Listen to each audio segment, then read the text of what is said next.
ఈరోజు అమ్మవారి అవతారం గురించి తెలుసు కదా! తెలుసక్క. పొద్దున పెద్దోడు చెప్పాడు కదా!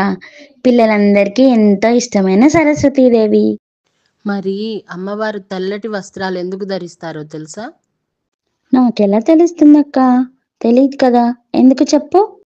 అమ్మవారి మూర్తి కూడా చాలా తెల్లగా ఉంటుంది. మల్లెపూలాగా, స్ఫటికలాగా. మరి తెలుపు రంగే ఎందుకు? ఎందుకంటే తెలుపు స్పష్టతకి, స్వచ్ఛతకి సంకేతం. మనం చదివే విద్య ఎప్పుడు స్పష్టంగా, స్వచ్ఛంగా ఉండాలి. ఓహ్! అందుకా! అమ్మవారు ఎప్పుడూ తెలుపు రంగులో ఉండేది. సరస్వతీదేవి 2 చేతులతో వీణ, ఒక చేత్తో పుస్తకం, ఒక చేత్తో అక్షమాల పట్టుకొని ఉంటారు. 4 చేతులా? అంటే అర్థమేంటక్క? అన్ని చేతులెందుకు అమ్మవారికి? చదువెప్పుడూ 4 దిక్కులా వ్యాపించాలి. అదే అందులో ఉన్న అర్థం. వీణ స్వర విద్యకి సంకేతం. అందుకే అమ్మవారు స్వర విద్యకి అధినేత. అక్షమాల ఆ నుండి క్ష వరకు గల అక్షరాలన్నీ తల్లి యొక్క ఆధీనాలు. పుస్తకం సర్వశాస్త్రాలకి సంకేతం. వావ్! చాలా ఇంట్రెస్ట్‌గా ఉందక్క. ఇంకా చెప్పు అమ్మవారి గురించి. ఒకప్పుడు మునులు ధ్యానం చేస్తుంటే సర్వశాస్త్రాలు సరస్సులాగా కనిపించాయట.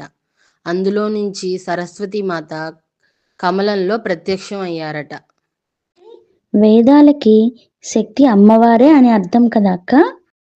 అవును, సరస్వతి అంటే సరించే శక్తి, అంటే ప్రవహించేది అని అర్థం.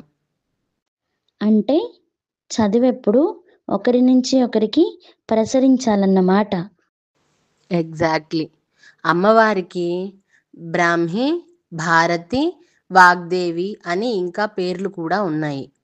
భారతి అంటే భరతమాతని కూడా భారతి అని అంటాం కదా? నీకింకా అర్థం కాలేదా?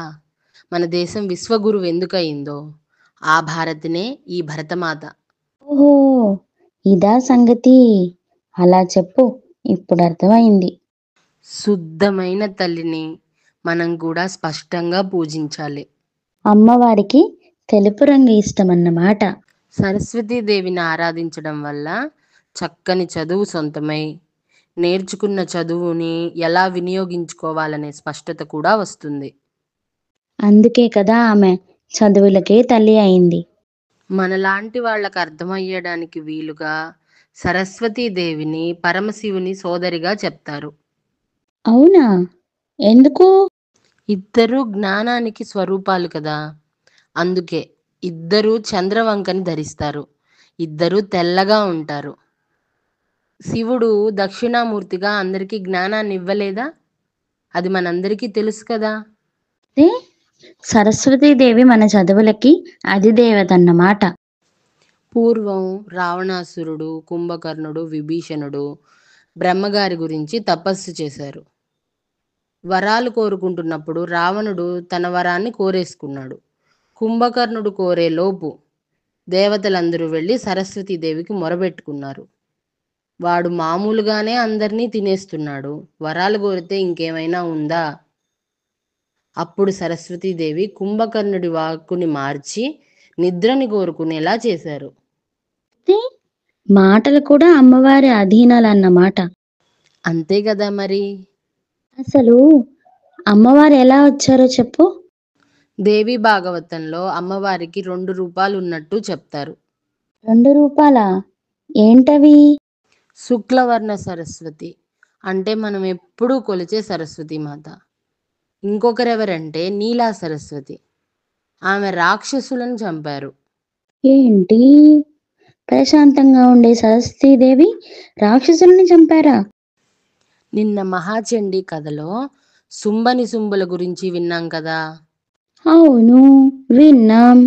వాళ్ళు ఈ సరస్వతీదేవి రూపంలో ఉన్న అమ్మవారినే వివాహం చేసుకోమని చండముండులని పంపించేది. ఓహో! అవునా? సుమ్మని సుంబులు దేవతలని హింసిస్తారు. దేవతలంతా వెళ్ళి అమ్మవారికి వాళ్ళ బాధను వెళ్ళబోసుకుంటారు. అవును. నిన్న చెప్పావు గదా! అమ్మవారు తన మహాశక్తి నుంచి ఒక సాత్విక శక్తిని పంపిస్తారు. అయితే ఇప్పుడు శుంభనిశుంభులని చంపేస్తారా? నారదుడు శుంభనిశుంభుల దగ్గరికెళ్తారు ఒక్కసారి. వాళ్ళు దేవతల గురించి ఆరాధిస్తారు. అప్పుడు నారదుడు వాళ్ళు మహామాయ దగ్గర క్షేమంగా ఉన్నారని చెప్తారు. మరి వాళ్ళకి విషయం చెప్పే దేవతలని హింసిస్తారు కదా! వాళ్ళని రెచ్చగొట్టడానికే గదా వెళ్లారు నారదుల వారు. అలా అయితే ఓకే. అప్పుడు ఆ శుంభనిశుంభులు చండముండులనే వాళ్ళ మంత్రులని పంపిస్తారు.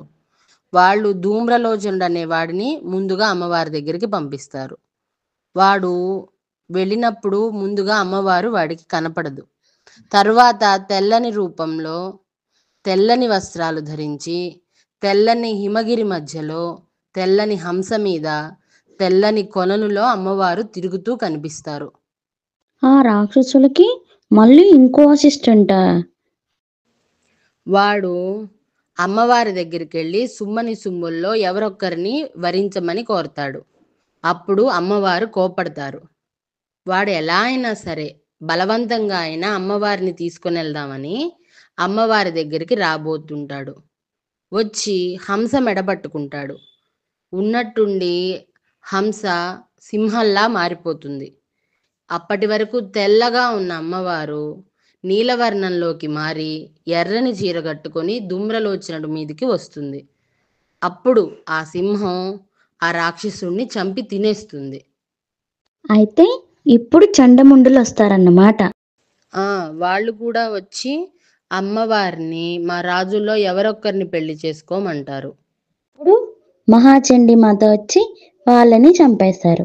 శుంభనిశుంభులు వెళ్ళిన వాళ్ళు ఇంకా రాకపోవడంతో వాళ్ళే స్వయంగా బయలుదేరి అమ్మవారి దగ్గరికి వెళ్తారు. అప్పుడు అమ్మవారు వాళ్ళని హెచ్చరిస్తారు. మనసు మార్చుకొని మంచిగా ఉంటే వదిలేస్తాను అని. కానీ వాళ్ళు నువ్వు అబలవి అని అంటారు. ఏంటి అంత చూసాక కూడానా అక్క? ఎంత బలవంతుడైనా అమ్మ నుండి వస్తాడు అన్న విషయం తెలుసుకోకుండా అవిద్యతోటి అమ్మనే ఎదిరించారు. అమ్మవారు సింహవాహనిలా మారి వాళ్ళిద్దరినీ చంపేసింది. అంతేగా మరి. ఎంత వాడైనా అమ్మకి కొడుకేగా. అది తెలియక చచ్చాడు వెధవ. నీకింకో విషయం తెలుసా? స్వామి వివేకానంద విశ్వసభ మీద సరస్వతీదేవిని తలుచుకున్న తర్వాతే ఉపన్యాసం స్టార్ట్ చేశారట. అందుకే కదా మరి ఆయన ఉపన్యాసం ప్రపంచమంతా మారుమోగిపోయింది. అది ఈరోజు అవతార విశేషాలు. సరే మరి రేపు మరొక అవతారంతో మళ్ళీ వద్దాం. సరే మరి రేపు కలుసుకుందాం. Please like, share and subscribe 2 Voices 1 Story.